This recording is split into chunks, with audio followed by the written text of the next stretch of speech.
swift fulfillment of wishes, independence on the great Jetsun Tsongkhapa.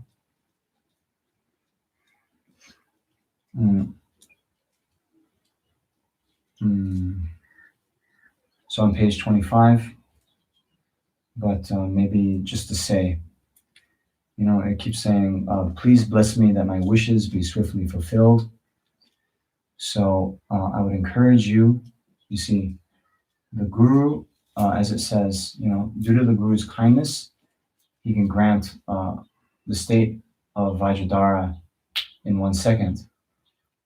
So to the Guru, who is like a wish-fulfilling jewel, then, we prostrate. So here, when we think about what wishes we want swiftly fulfilled, then we should think as vast and extensively as possible.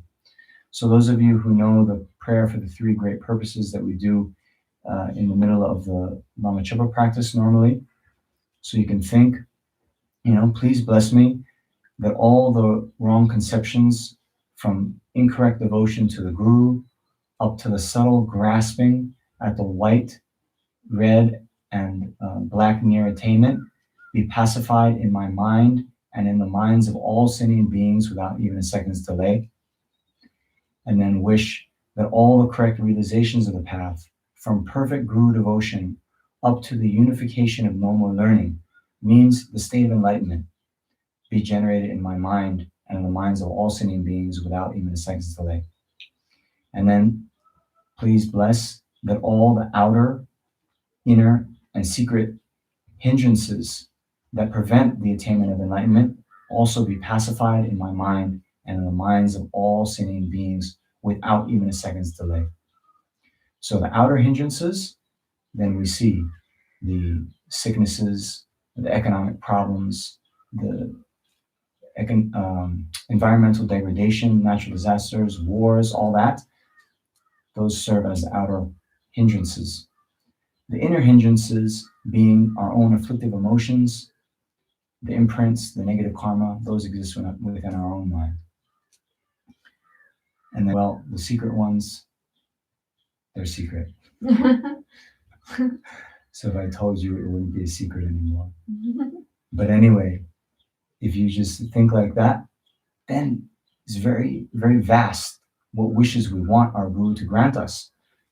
So please think in that way as we recite this. Okay? Supreme embodiment of the wisdom and compassion of all the victorious ones of the 3 times, manifesting as a monk wearing the 3 saffron robes, the spontaneous exalted wisdom Dharmakaya possessing the 5 bodies, to you, Jetsun Losang, I make request. Please bless me that my wishes be swiftly fulfilled. With the nature of primordial, pure, clear light, uninterrupted natural expression of the complete Sambhogakaya, great being who unifies body and mind, to you, Jetsun Losang, I make request. Please bless me that my wishes be swiftly fulfilled. Displaying an array of manifold Dharmakaya explanations, appropriate to limitless living beings, equaling the expanse of space. To you, Jetsun Losang, I make request. Please bless me that my wishes be swiftly fulfilled. To the power of the Having made single-pointed request to you, may all the unfortunate natural manifestations of the degenerate age, illness, famine, quarreling, epidemic, disease, raha spirits, interference, and so forth, be pacified. Then, when I request the excellent collections of conducive conditions to increase, please bless me that my wishes be swiftly fulfilled. Having completely cleared away the darkness of ignorance and confusion, and fully developed the illumination of supreme intelligence, virtuous friend who causes the 100-petal lotus of the scriptural tradition to bloom, the sun radiating benefit and happiness, to you I make request. Please bless me that my wishes be swiftly fulfilled. Since I and others, sincerely faithful disciples, have no other Lord of refuge to turn to for hope, when we make requests in all 6 sessions of day and night, please bless us that the Guru's blessings may enter our minds. Also at the end of this life, may I see you, glorious Losang Drakpa, along with your retinue, and immediately have a vision of you saying reassuringly, Son, go. Says, yes, yes, I will fulfill all of your wishes.